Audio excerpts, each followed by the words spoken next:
జలమండలి special drive దొరికితే fine పడుద్ది. Pawan ఫ్యామిలీపై trolls, ముగ్గురి అరెస్ట్. శ్రీశైలంలో వైభవంగా కుంభోత్సవం. అస్సలు తగ్గేదేలే అంటున్న ఇళయరాజా. లాంటి మరిన్ని ఇంట్రెస్టింగ్ న్యూస్ ఫటాఫట్ ఇప్పుడు చూసేద్దాం. కోలీవుడ్ స్టార్ హీరో అజిత్ నటించిన గుడ్ బ్యాడ్ అగ్లీ సినిమా వివాదాల్లో చిక్కుకుంది. ప్రముఖ సంగీత దర్శకుడు ఇళయరాజా గుడ్ బ్యాడ్ అగ్లీ నిర్మాణ సంస్థ మైత్రి మూవీ మేకర్స్ కు లీగల్ నోటీస్ పంపారు. అనుమతి లేకుండా తన పాటలను మూవీలో రీక్రియేట్ చేశారని నోటీసుల్లో తెలిపారు. ఇలాంటి పనులు కాపీరైట్ చట్టాలను ఉల్లంఘించడమే అని ఆగ్రహం వ్యక్తం చేశారు. అందుకు 5 కోట్ల రూపాయల పరిహారం చెల్లించాలి అన్నారు. అంతేకాదు, రీక్రియేట్ చేసిన 3 పాటలను 7 రోజుల్లోగా సినిమా నుండి తొలగించాలని డిమాండ్ చేశారు. మరి ఇళయరాజా నోటీసులపై గుడ్ బ్యాడ్ అగ్లీ నిర్మాణ సంస్థ ఎలా స్పందిస్తుందో చూడాలి.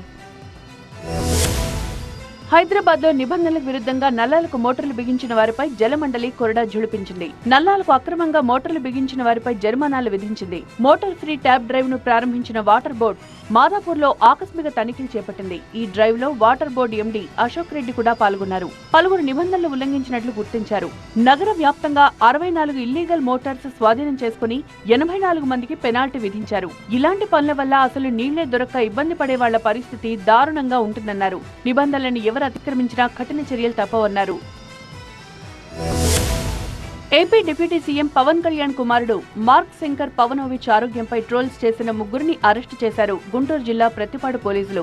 సింగపూర్లో అగ్ని ప్రమాదం జరిగి కోలుకున్న మార్క్ శంకర్ ను అసభ్య పదజాలంతో దూషిస్తూ పోస్టులు పెట్టారని తెలిపారు. అంతేకాదు, పవన్ భార్యను దారుణ భాషతో దూషించినట్లు వెల్లడించారు. ఇక సోషల్ మీడియాలో పోస్టులు పెట్టిన ముగ్గురు ఫయాజ్, పుష్పరాజ్, ఉదయ్ కిరణ్ గా గుర్తించారు. సోషల్ మీడియాలో ఇష్టం వచ్చినట్లు పోస్టులు పెడితే కఠిన చర్యలు తప్పవన్న విషయాన్ని గుర్తుంచుకోవాలి అన్నారు పోలీసులు. తిరుమల శ్రీవారి ఆలయంపై డ్రోన్ కెమెరా కలకలం సృష్టించింది. దాదాపు 10 నిమిషాల పాటు ఆలయ పరిసరాల్లో డ్రోన్ కెమెరా చక్కర్లు కొట్టడం చర్చనీయాంశమైంది. వెంటనే గమనించిన భక్తులు విజిలెన్స్ అధికారులకు సమాచారం ఇవ్వడంతో డ్రోన్ ఎగురవేసిన వ్యక్తిని అదుపులోకి తీసుకున్నారు. అయితే డ్రోన్ ఎగురవేసిన వ్యక్తి రాజస్థాన్ కు చెందిన అంశుమాన్ తరేజా అనే యూట్యూబర్ గా టీటీడీ విజిలెన్స్ సిబ్బంది గుర్తించారు. శ్రీవారి ఆలయం ఎదురుగా ఉన్న హరినామ సంకీర్తన మండపం వద్ద డ్రోన్ ఎగురవేశాడని తెలిపారు. అతన్ని అదుపులోకి తీసుకుని డ్రోన్ ను కూడా స్వాధీనం చేసుకుని పోలీసులకు అప్పగించినట్లు వెల్లడించారు.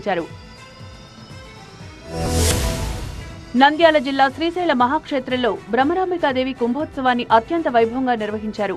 ఏటా చైత్రమాసంలో పౌర్ణమి తర్వాత అమ్మవారికి కుంభోత్సవాన్ని నిర్వహించడం సంప్రదాయబద్ధంగా వస్తోంది. అందులో భాగంగానే బ్రహ్మరాంబికాదేవి ఆలయాన్ని గుమ్మడికాయలు, నిమ్మకాయలు, పుష్పాలతో సుందరీకరించి ప్రాతకాల పూజలు నిర్వహించారు.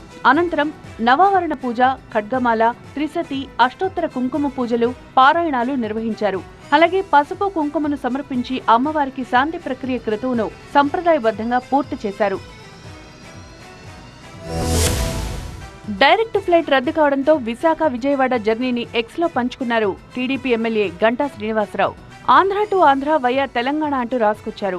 ఏపీ ఆర్థిక రాజధాని విశాఖ నుంచి ఆంధ్రప్రదేశ్ పరిపాలనా రాజధాని అమరావతి చేరాలంటే తెలంగాణ రాజధాని హైదరాబాద్ మీదుగా వెళ్లాల్సి రావడం బాధాకరమన్నారు. ఉదయం 8 గంటలకు విశాఖ ఎయిర్పోర్ట్ వచ్చిన తాను విమానంలో హైదరాబాద్ ఎయిర్పోర్ట్ కు చేరి అక్కడి నుంచి విజయవాడ విమానం క్యాచ్ చేసి గన్నవరం ఎయిర్పోర్ట్ లో దిగేసరికి మధ్యాహ్నం 1 గంట అయిందన్నారు. 2 విమానాలు మారి విజయవాడ చేరాల్సి వచ్చిందని తన కథను చెప్పుకున్నారు. ఈ ఏడాది ఐపీఎల్లోనే అద్భుతమైన మ్యాచ్ ఇది. కోల్కతా బౌలర్లు రఫ్ఫాడిస్తే పంజాబ్ బౌలర్లు పిచ్చెక్కించారు. తొలుత బ్యాటింగ్ చేసిన పంజాబ్ కింగ్స్ కేవలం 111 పరుగులకే ఆలౌట్ అయింది. హర్షిత్ రాణాతో పాటు వరుణ్ చక్రవర్తి, సునీల్ నరైన్ పంజాబ్ నడ్డి విరిచారు. చాహల్ పద్మ వ్యూహానికి కేకేఆర్ బ్యాటర్లు చేతులెత్తేశారు. చివర్లో రసెల్ మెరుపులు మెరిపించిన అప్పటికే పంజాబ్ బౌలర్లు పట్టు బిగించారు. ఐపీఎల్ చరిత్రలోనే తక్కువ స్కోరును డిఫెండింగ్ చేసుకుంటూ ప్రత్యర్థిని 95 పరుగులకే ఆలౌట్ చేశారు. 4 వికెట్లు తీసిన చాహల్ కు ప్లేయర్ ఆఫ్ ది మ్యాచ్ దక్కింది.